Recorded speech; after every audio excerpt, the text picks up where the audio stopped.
Guys, আসসালামু আলাইকুম।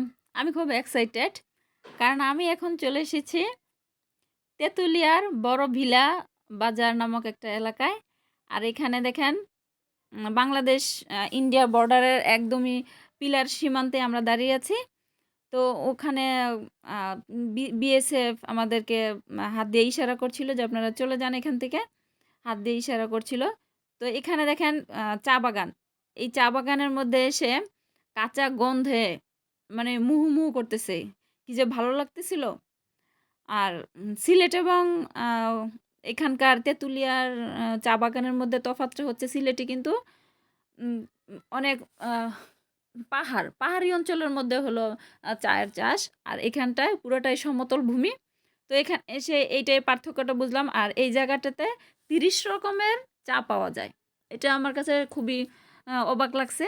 আমি কখনো এর আগে দেখিনি বা শুনিওনি। ৩০ রকমের চা। তো দেখেন এখানে এই যে ৩ পাতার চা। এইটাই কিন্তু বেসিক্যালি ওরা উঠায়। চা শ্রমিক যারা এটা থেকেই কিন্তু চা উঠায়। তো ৩ পাতার চাটা এখান থেকে সংগ্রহ করে। তো হাঁটতে আমরা অনেক দূর চলে গেলাম। আর এখানে প্রায় ইন্ডিয়ার বর্ডারের কাছাকাছি, ইন্ডিয়ার বর্ডারের সীমান্তে। তো আমরা চা বাগান দেখতে চায়ের ফ্যাক্টরিতে চলে আসলাম। তো এখানে দেখেন এক গাড়িতে করে চা পাতা সংগ্রহ করে নিয়ে আসছে বাগান থেকে তুলে। তো আনার পর এটাকে কি প্রসেসিং করে এরা চলেন আমরা এগুলা দেখি আপনাদের সাথে নিয়ে। তো এখানে গাড়ি থেকে চা পাতাগুলা নামিয়েছে। নামানোর পর ওরা আবার ছোট ২ টা ভাগ করে নিছে। ছোট করে টুকরো করে কেটে নিছে। কেটে নেওয়ার পরে ওরা এই যে দেখেন এখানে ভরে তারপর ওই মেশিনটাতে দিবে শুকানোর জন্য। আর এই মেশিনটাতে ১ দিন পর্যন্ত রাখে। এটা জিজ্ঞেস করেছিলাম যে কতদিন পর্যন্ত এই মেশিনে দিয়ে রাখবে? এটা হচ্ছে ১ দিন পর্যন্ত দিয়ে রাখবে। ১ দিন দিয়ে রাখার পর পাতাটা অনেকটাই শুকিয়ে যায়।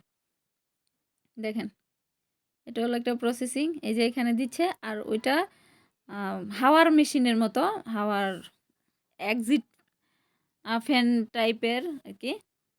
ঐরকম ধরনের একটা কিছু বাতাস-টাতাস হয়তো বা দেয়। যাই হোক এখানে রেখে দেয়। ১ দিন পর্যন্ত এখানে থাকে। ১ দিন থাকার পর কাঁচা পাতাটা কিছুটা শুকিয়ে যায়। তারপর চলেন ভিতরে যাই। যেটাতে চায়ের পাতি আমরা যেটাকে বলি, চায়ের লিকারটা বের হয়ে আসে। চলেন আমরা এর ভিতরে যাই। এই যে দেখেন। এখন অ্যাকচুয়ালি মেশিনগুলো বন্ধ আছে। ওখান থেকে শুকানোর পর ১ দিন শুকানোর পর তারপরে মেশিনে দেয়। মেশিনে দেওয়ার পরে চায়ের লিকার বের হয়ে আসে। আমরা যে চাটা খাই এখান থেকেই হলো বের হয়ে আসে। তো আমি আপনাদেরকে চা বাগান থেকে শুরু করে চায়ের ফ্যাক্টরিতে কীভাবে কী প্রসেসিং করে সবকিছুই আপনাদেরকে দেখালাম। আল্লাহ হাফেজ।